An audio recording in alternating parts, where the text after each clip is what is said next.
Well, good afternoon. It's great to be with everybody today on this Wednesday. Let me get my camera up to where it should be. My apologies. It's been a while since I've joined to do one of our monthly Association Essentials series. But it's like riding a bike, I hope. It's good to be here. The schedule's been very crazy. This summer, a lot of industry things going on, and I hope you've had a great summer. And thank you to the great team of managers and executives here at the HOALiving companies who have taught the last couple months. They've been some great presentations. So just a reminder, if you've missed any of these past presentations, you can go and find them on our previous session recordings part of our website under trainings, Association Essential Series, and go down to previous session recordings. And we started recording last April of 2020 during when COVID first started, or April or May. And so you can find those sessions recorded. Special thanks to our great sponsors this month, CertaPro Painters.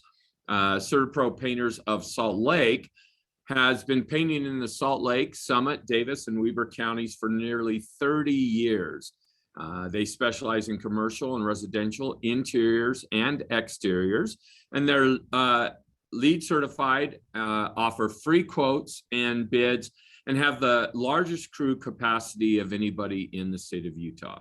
If you have any upcoming projects, please keep them in mind. Contact our good friends at CertaPro Painters. They handle dozens of projects for our clients each year. They do a fantastic job. We highly recommend CertaPro Painters. I'm Michael Johnson. If you haven't participated before, I am the founder and CEO of the HOALiving companies, which is maintenance and management companies, primarily of homeowners associations, and FCS community management and community association management, as well as some of our partners in neighboring states. So we're glad to have you. We've been busy, like I said, this summer. We attended last month in Las Vegas the National CAI conference, and it actually was despite the COVID and the Delta variant, and Las Vegas is a full interior mask mandate right now. It was a fantastic conference, and they had the largest conference registration numbers ever. I think part of that was pent-up demand and the 2019 conference being canceled. But it is a fantastic event ran by the National Community Association Institute staff, lots of workshops and panels. And remember, CAI really has three membership groups: has the managers and management companies, has all the business partners like our CertaPro Painters and our insurance companies, attorneys, but also the homeowners like you who are board members and serving in their communities. And the three entities get together to collaborate and educate and learn from one another at the annual conference each year, and to meet with our business partners. So we had a good time.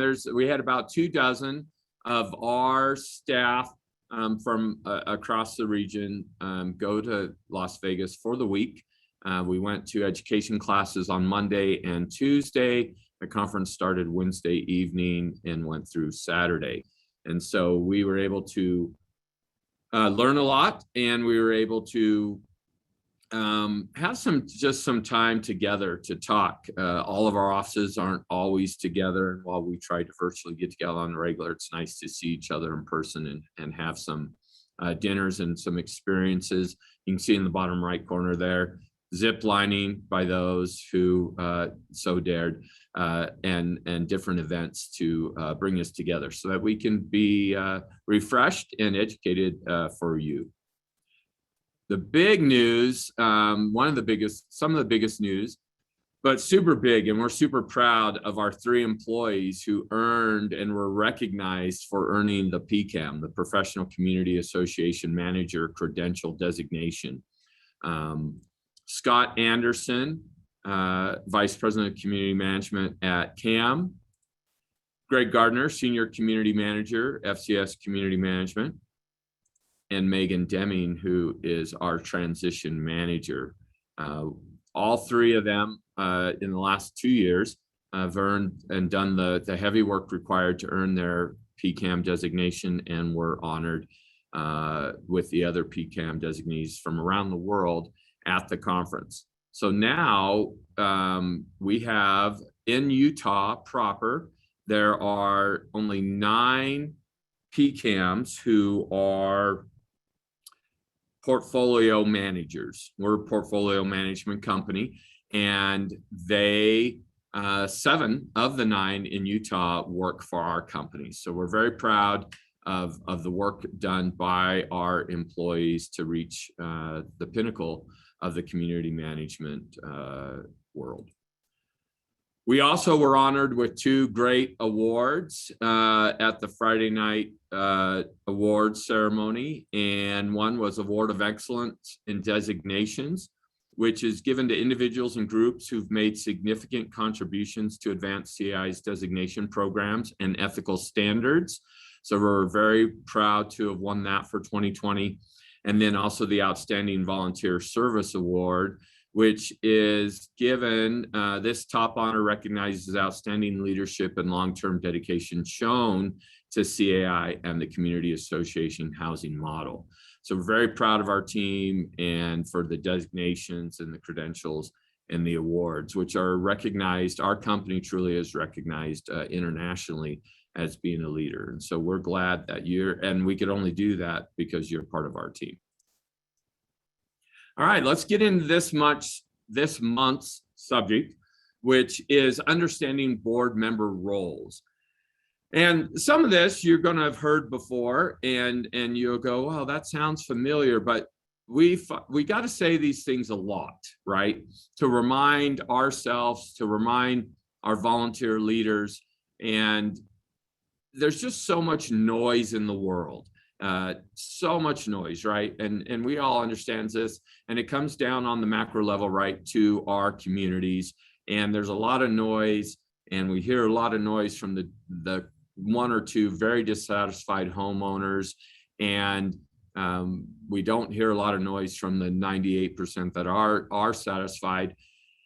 And it helps, and it confuses us on what our roles are, because all of us tend to overreact to the noise and those that are producing the noise. And so I'm hoping that our 30 or 40 minutes together today can help lessen some of the noise and clarify our roles. So let's review board authority hierarchy. And we have an entire, in June, you can go back and watch that broadcast where we introduced our HOALiving model of the hierarchy of authority. The foundation, right, are laws and statutes, federal and state and local. Also case law. And then building on that are the recorded maps and plats for our communities, then our declarations or our CCNRs, then our articles of incorporation, our bylaws, and last but not least, our rules and regulations and resolution. And we like to show this in the delicate arch model to show that the foundational documents, the documents that have the higher weight, support the others above them. If the federal law says that you will allow support animals in your community, you cannot pass a rule that says no support animals, because the federal law is the foundational hierarchy document. Same thing, if the CCNR say this is a no pet community, we can't pass a rule that says we can have little pets that can be hand carried, okay? So remember, this is our hierarchy of authority, and we have to go to these documents every single time we talk about anything in our community association model world. So let's talk about state statutes that deal specifically on board authority. And there really are no federal statutes other than if your board directly employs employees and is an employer. It's not through us, the management, but they're employing them directly. There's a lot of federal employee laws, and your authority would be limited or defined by those federal employee laws. But for the most part, other than that example of an employer-employee relationship, board authority is all going to be based on state statutes. Let's look at our main three geographic areas, Utah, Idaho, and Arizona. And the code is found, and it's listed there at the bottom in the Condominium Ownership Act, in the Community Association Act, and a lot of it in the Revised Nonprofit Corporate Act, 16.6a, since 99% of associations are filed as nonprofit corporations. Community associations must have a board of directors. Okay, so you have to have that. You have to act on behalf of the entire association. The board will follow outlined terms of administrative control unless otherwise provided for in the declaration. So there has to be an outline, definition of what those roles are for running the association. Elected board members then elect the officers unless declaration provides election of officers by the lot owners directly. I've honestly only seen that one or two times. So typically, 99.9% of the time, the owners elect board members, and then the board from amongst themselves elects who the corporate officers are: the president, vice president, secretary, treasurer, those kind of things. So that comes from the state law that says this is how it will happen. The elected board members elect the officers unless the declaration or documents say otherwise. And it's very rare for them to say otherwise. And board actions may not benefit board members or family. Conflicts of interest must be disclosed. We have in some neighboring states, in Nevada, for instance, our maintenance company couldn't service the same community that our management company services.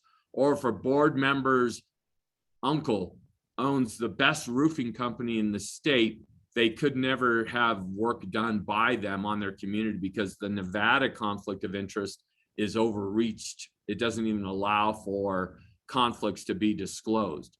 The Utah statute understands that naturally there are going to be some conflicts. And so it says simply that board actions may not benefit board members or family, and that the conflicts of interest have to be disclosed. So that's the difference between us and the almost neighboring state in Nevada.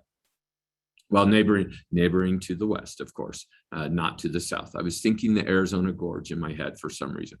In Idaho, boards are the entity that has the duty of governing the association, and boards must vote to impose any fines pursuant to the rules and regulations of the association. And boards must deliver written notice of a meeting for such a vote at least 30 days prior to the meeting. So Idaho has, it's very tough. In Utah, someone breaks a rule. Let's just say they are parking a trailer on the side of their lot in violation of the rules. And they're sent a warning letter, and they're given a week. They have to be given at least 2 days in Utah, but they're given a week to rectify the problem. And then they don't. And we go back and we send them a first warning, a notice of first fine after the warning that went out a week before. It has a $25 or $50 or $250 fine, whatever it is. In Idaho, we can do that in Utah. In Idaho, the board has to vote every time fines are issued. So it's cumbersome and difficult to be able to accomplish that. And then notice of meetings. So there's a lot of, and that's an overreach by the legislature, not letting the Idaho boards do what you need to do. In Arizona, which has got more mature association legislation, and I share this, even though, Arizona isn't, the majority of our clients, these are good ideas sometimes that we might want to implement in our own state. So that's why I think it's important to spend a few minutes looking at these. But Arizona has the Condominium Act, the Planned Communities Act, and they also have their Nonprofit Corporate Act.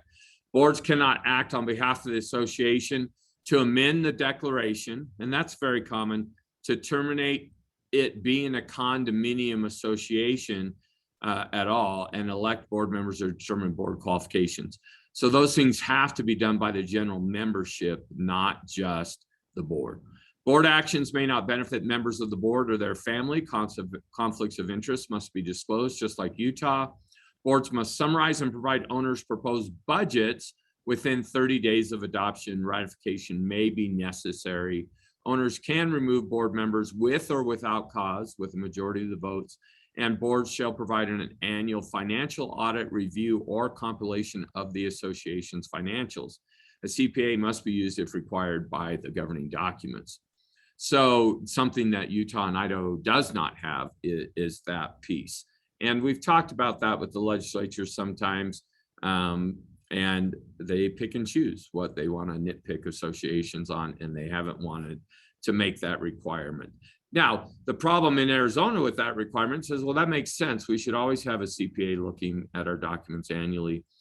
In Arizona, even if you're an association that only brings in $30,000 a year, you might have to have a $3,000 financial review of some sort. That's a bit excessive. If you're a multi-million-dollar a year budget, then it makes a lot more sense to have an annual financial review. Utah does require, if the owners vote for the association to have a review, that has to happen. And any owner who pays for a review out of their own pocket can have a review, a financial review done at any time.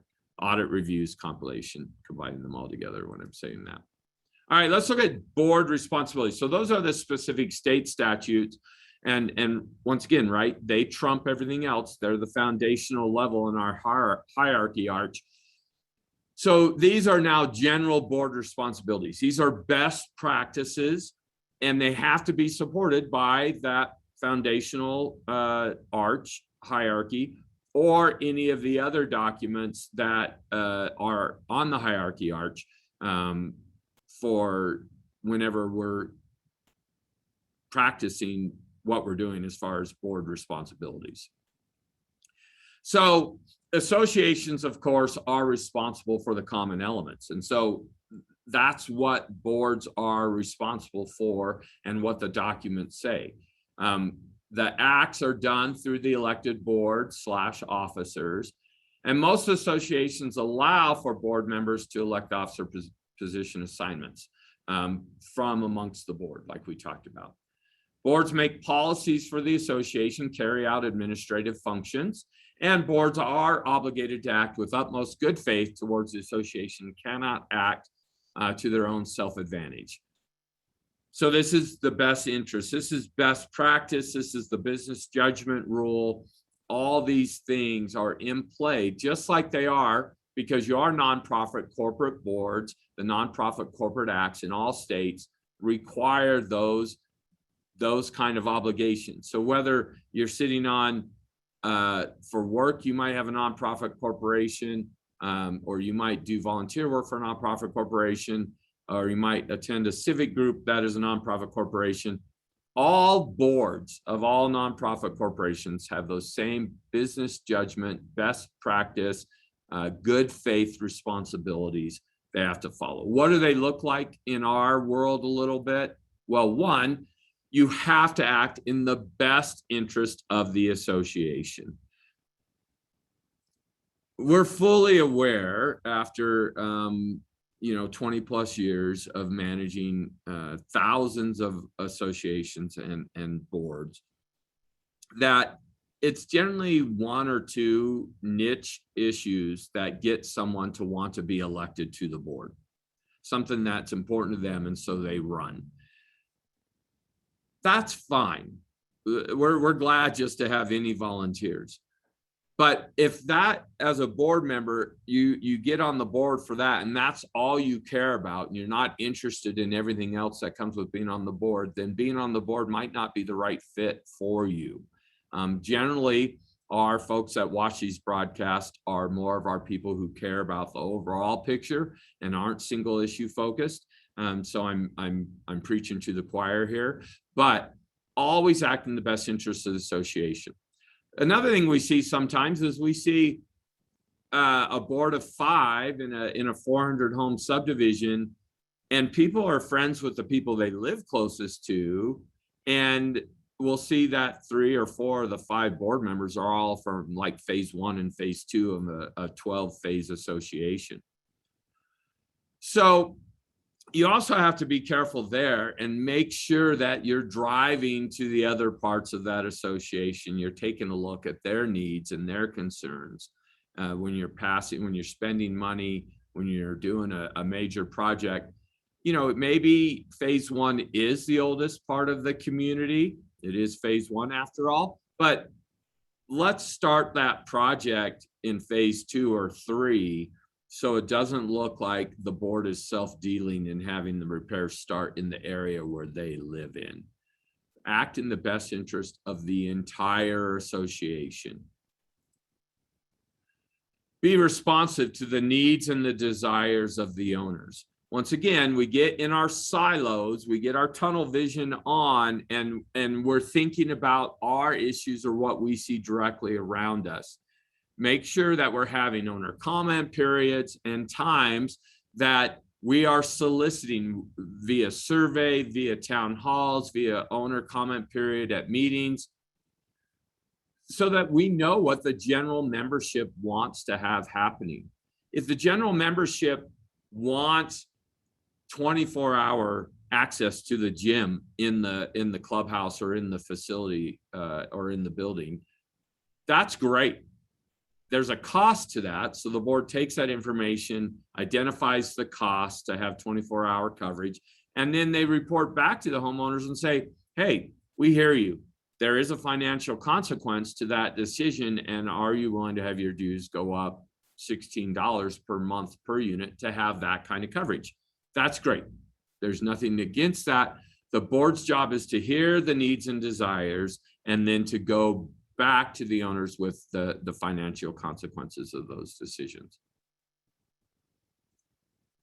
When you're on the board, make sure that you're familiar with the governing documents and state statutes and federal laws that impact the association.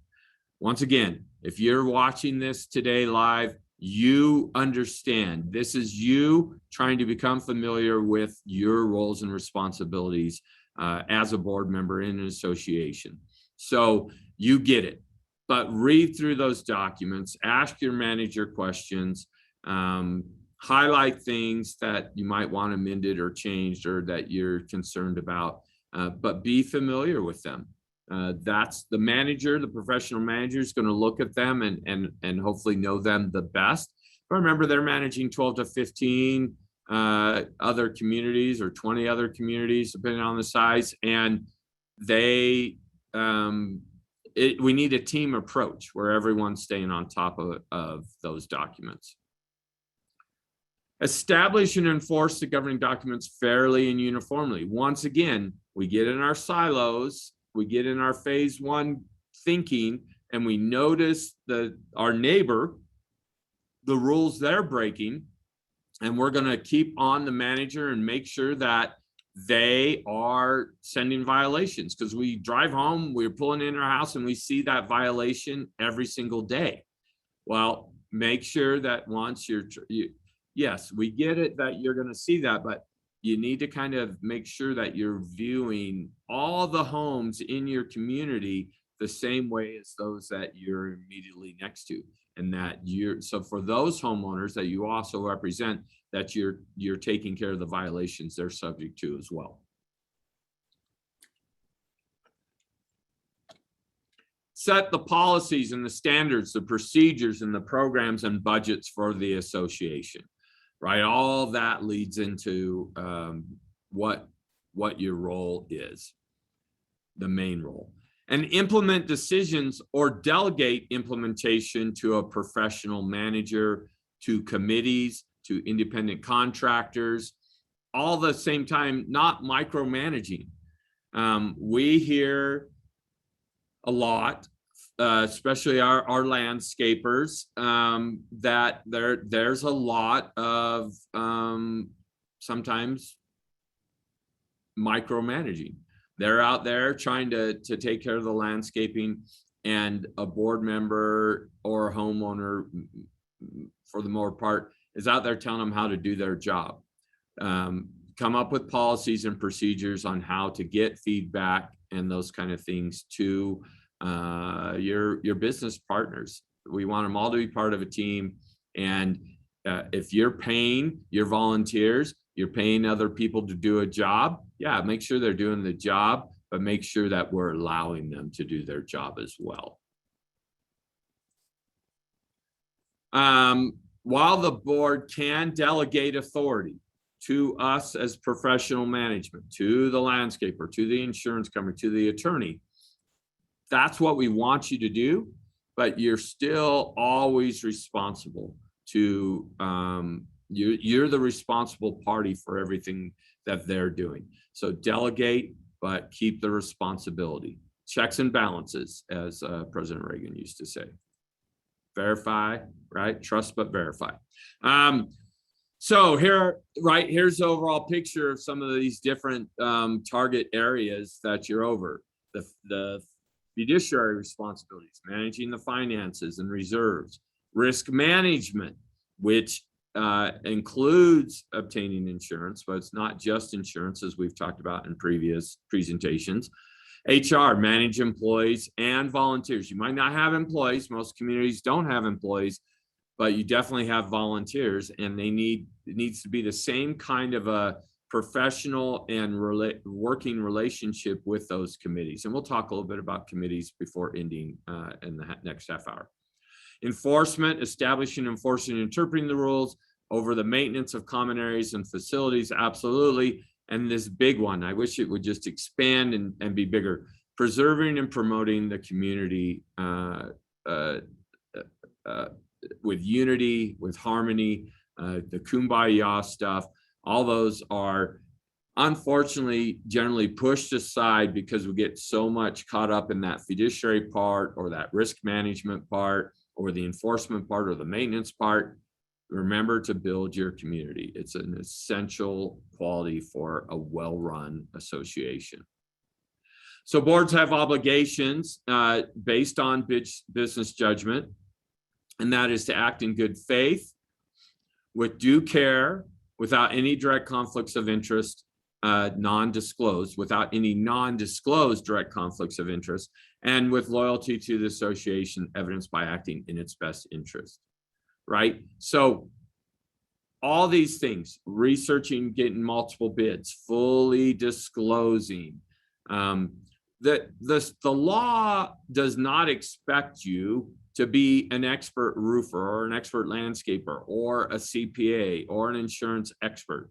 They expect you to go to experts, listen to their counsel, and then make the best decision for your community based on that information you received. Business judgment rule: a judge will never, ever substitute their own personal opinion or judgment over that of a board, as long as they followed those 4 check marks in choosing the course of action that they eventually choose. Now, board members have rights, and this is also preaching to the choir, and we have never found great opportunities to talk to the owners, because they don't come to the meetings or aren't as invested or don't have the time, simply have the time. But it's good to find a newsletter article or something every year or so to remind folks of some of these things. Expect owners and non-owner residents to meet the financial obligations to the community, right? Expect residents to know and comply with the rules and regulations of the community and stay informed. Be respectful and honest behavior between the board and the residents. Conduct meetings in a positive and constructive atmosphere. Receive support and constructive input from the owners and non-owner residents. You know, not all renters are bad, and they might have some good ideas. And so do we solicit those sometimes? Respect the personal privacy at home and during leisure time. Like, yes, you're the board. You might be the one who was elected to be the president, but you're not. That doesn't mean people can knock on your door and invade your private personal space. And take advantage of the educational events that are out there. Board tips for success: stay informed, be involved, attend meetings, vote on decisions. Those are the things, those are the expectations of board members during the time you're on the board. Helpful skills are: be responsive and approachable, be good mediators, right? A lot of the time we're the neighbor to neighbor dispute center. And so you have to learn to be a good mediator. Good communication skills. And actually we're starting to look at the 2022 schedule of training and being this good mediator and mediating issues in your community is one of our topics that we're looking at for 2022. Good communication skills and having passion for the community and for community, the general word of community, having that passion. So what are some of the board roles then? So officer positions, and this is what we talk about. The board, all the board elected by the homeowners, all have the same rights and responsibilities, all of them. The Nonprofit Corporate Act says, look, one person has to be the primary person. And we call that person the president of the corporation, of the business entity. And so from amongst the 5 or 3 or 7 or 9, heaven forbid if there's 9 board members, it gets a little hard to manage. But let's just say there's 5 in a community, then these are the 3 positions that state law in all states say have to be elected: the president, the secretary, and the treasurer. And sometimes your governing documents will say the president can't be the treasurer and the president can't be the secretary and the president. And so, yes, people are elected to a title, and we're going to talk about these roles in a minute. And you might even do some other officer elections, right? You might have vice president, you might have an assistant secretary or assistant treasurer. That's fine. You might have a vice president over common area, a vice president over building community, a vice president over operations. Fine. You can do that. It doesn't matter. There's no veto right. The president doesn't have the right to, the board votes 4-1 to pass something. The president was the one who disagreed. President doesn't have veto power. The same right that the president doesn't have the power to send an email to the landscaper or to the management company and say, do this, without consulting and a vote of the other officers, board members in the association. It takes a majority of the entire board to make those decisions, not just because you're the president. Our presidents, right, they're on the firing line. If someone's going to get knocked on the door, it is the president. When someone's going to get the call, it is the president. So you do have a different mantle that you're taking, but you have no more power than the rest of the board. So the president's authority is to lead the board and handle procedural duties to keep the association's responsibilities in order. How do you do that then? Well, you calls for board member and association member votes and announces results, right? They're running, they're presiding over this board meeting, and they're going to say, okay, it's time to vote. They, once again, do not have the authority to make unilateral decisions for the association, and they have no veto power. So the president presides, oversees, and partners.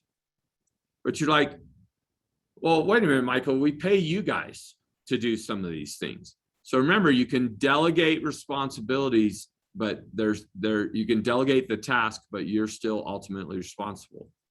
So what is the role of professional management then? Well, the role of the management to help the president is we can conduct the meetings. The president presides, we can conduct the meetings. We can actually, the president's responsible for making sure that compliance is happening in the community. Well, the management's executing that responsibility. And then actually the Utah law, Idaho law, Arizona law, most states allow for the community management, the professional manager, to be your managing agent. So meaning you pass a decision in a meeting, say last night's board meeting, you approved $100,000 for asphalt seal work of your 12 miles of roads in your community.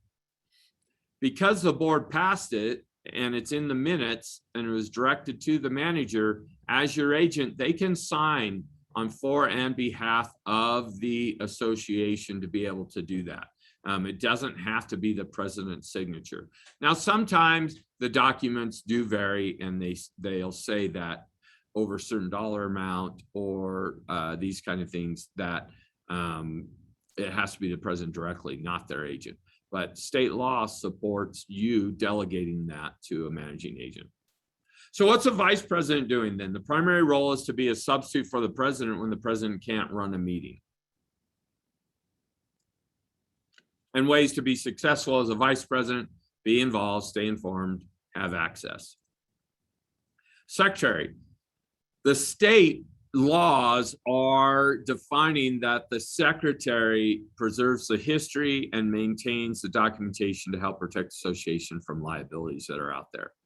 So developing agendas, annual filings, keeping the records of the association, and communicating with the members are generally the tasks that are assigned to secretaries in state law and in the governing documents. How does professional management help you? Well, we can guide the secretary in being informed, in keeping those actual records, in gathering those records, and follow-up, tracking progress, making sure filings are done, action items are taken care of.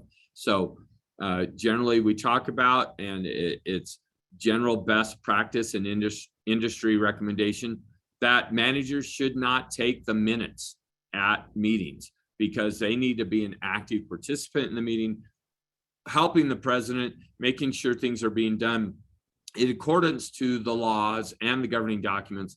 And so that's why the secretary should be the one doing the minutes, or delegating that to an assistant secretary or a homeowner, or we have several communities that pay for someone from our staff other than the manager to come to the meetings to take those minutes. Once again, if you have any questions, you can put them in the chat and we'll have a Q&A here at the end and go over some things. I know we're throwing out a lot of information, which is what we try to do in these broadcasts, and understand because of the format and time commitments, we don't take questions and answers during the meeting, but you're welcome to type them in so we can get to them when they come to your mind. So deliverables from secretaries are the meeting minutes, meeting notifications, meeting agendas, documentation, member directories, correspondence. All those things can be delegated to professional management, but the ultimate responsibility is the secretaries. And there's a great broadcast that we did a few months ago on running effective meetings that could be helpful for secretaries and the whole board. The treasurer then is the financial voice of the board, and the chief liaison to financial specialist. So primary duties that are tasked to them are plan the budget by understanding the needs, reviewing the reserve study, comparing costs, follow a budget, review financials, ensure reserves are being funded, and then report on a regular basis to the board those situations, the financial situation. How is professional management helping? Well, they can draft, and we include in our management, obviously, drafting those budgets based on our research, executing, we're collecting the assessments, we're doing the delinquencies, processing payments, and then we provide the software to compile, and we'll print out the reports requested by the treasurer and the board each month. So yes, there's a lot of things to be done as an officer or board member association, but most of those can be delegated to management. Treasurer's task, as you can see there, we've talked about overseeing investments, assessments, delinquency procedures, the budgets, tax returns, making sure those are filed, and working with reserve specialist. And there was a broadcast earlier this year on Financials 101 and planning for the future that is helpful for you treasurers in meeting these obligations. So all this is even with professional management. This is the reason that we don't have people pounding down the doors to serve on boards.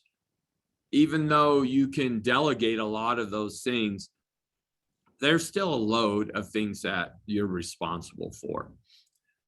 So we always want to be thinking, how do we recruit our replacement? How do we recruit future board members? All board members serve as important recruiters for others to consider running for the board. If your board meetings are going on for hours, if you're a ship in the ocean, just tossed to and fro, that is going to be a negative. And people are like, I don't ever want to serve on the board. My goodness, these things go forever. But if you allow your manager and you talk about ways to have nice, direct, agenda-led and time-led meetings, then you will have shorter meetings less often, and more people will be willing to give up some of their time to serve on the board. Help homeowners feel welcome. So we talk about, right, that board meetings are board meetings. They're not every homeowner opine on every issue meetings, but there's a way you can balance and do both. Encourage community involvement and develop new board member orientations and trainings. Highly encourage when someone tells you they want to serve on the board, they're like, hey, go to the HOALiving website, look at some of these resources and understand some of the things that we do. Hopefully it won't scare them. It shouldn't scare them. If there's a time where people know and they're willing to volunteer some of their precious time to serve the community as a whole. One great thing to do is committees, and committees is kind of like a training ground for serving on the board, and it will give you an idea of, like, here's some great leaders that we might want to see transition to the board in the future. Two types of committees, right? Our ad hoc, which are created for a particular short-term task. Hey, we need a brand new playground equipment. Let's get an ad hoc committee to research and look at and meet with playground companies. And then they're going to recommend, based on the guidelines that are given to them by the board, they're going to recommend a structure to be purchased. Mandatory committees are any that are in the governing documents and that are required. Most of the time, that's your architectural design review committee. Very few, sometimes there's a finance committee in there, sometimes there's some election committees, but most of the time it has to do with ARC, which is also known as ACC or DRC. For committees to be successful, we need to make sure that we're guiding them. So you have to give them guidelines and charters for the structure, function, and responsibility. If you get 5 homeowners together and you say, hey, just talk about the park, well, and you don't give them some nice guidance and don't have a liaison meeting with them, they might come up with, yeah, we want to turn this 4-acre park into a zero-scape wonderland. Okay, there's no water, and that's when really what you wanted was new playground equipment. So we have to give them specific guidelines of what you want them to do, and make sure that if you task them, you're specific and you task them, and they come back with a recommendation based on your specifics that you gave them, you want to act on that.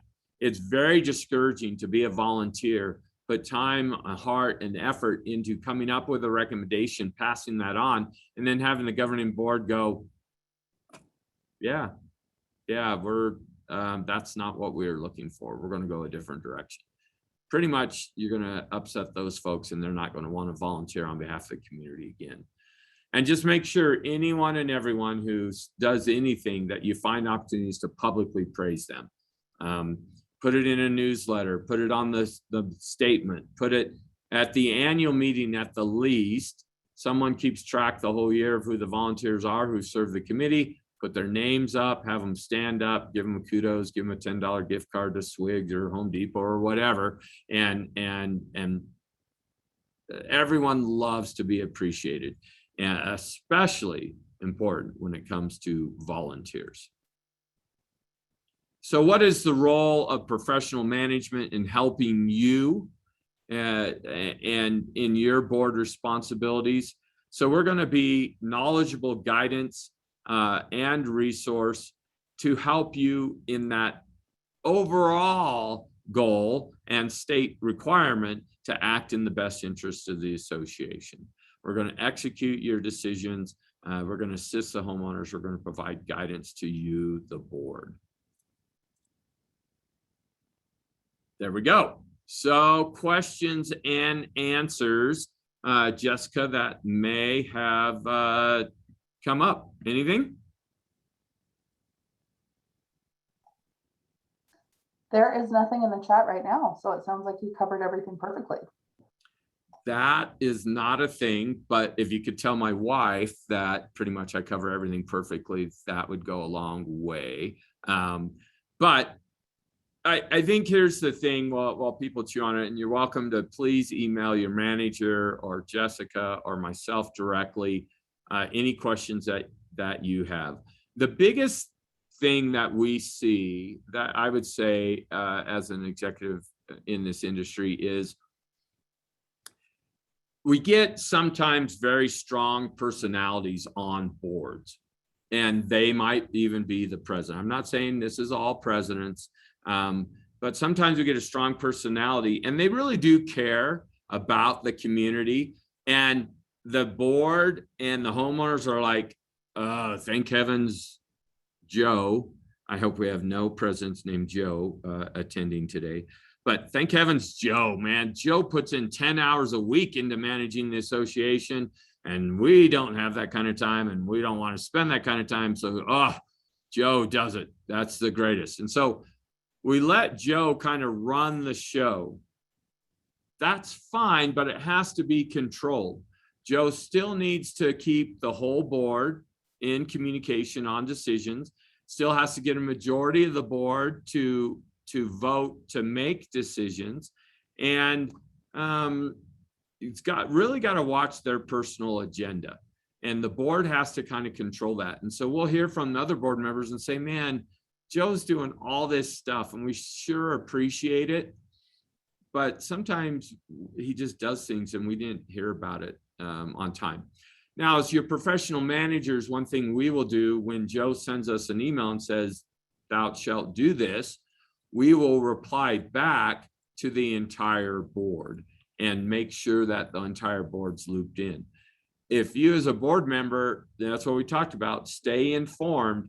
If you're not looking at those emails in a timely manner, then you're losing some of your right to voice an opinion on the way Joe is running things. So strong personalities are fine. We love passion and we love volunteerism, but let's make sure that it's controlled and proper. I do see a question popped up on, please elaborate on the board voting on action items. our board has lines or sight for certain elements in the community, pools, trails, ARC, and they often work directly with vendors and others with those decisions. Did I hear correctly that we should be bringing those decisions? Should we buy a new pool pump or something to the board for a vote, or is there a threshold or differentiator we should consider? Very common, right? Board member A, you're going to be over landscaping. Board member B, you're over the clubhouse and the pool. Board member C, you're over the ARC. Very common. So it's just like a committee, right? In the committee, we say give them structure. I think it's fully appropriate to tell a landscape committee that we are budgeting $10,000 a year for the committee's discretion on what kind of annual flowers to put in the community. We don't want you to give us a list of 28 varieties of flowers and the board look at it, approve it, and give it back. You have $10,000.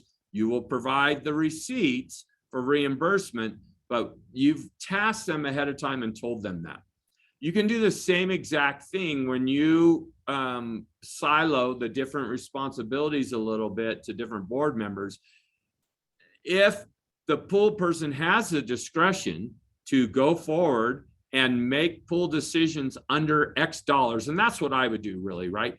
I would put a dollar limit, whatever that comfort level is in your community, and say, board member, you can approve things up to $500. Your budget for pools this year is $20,000.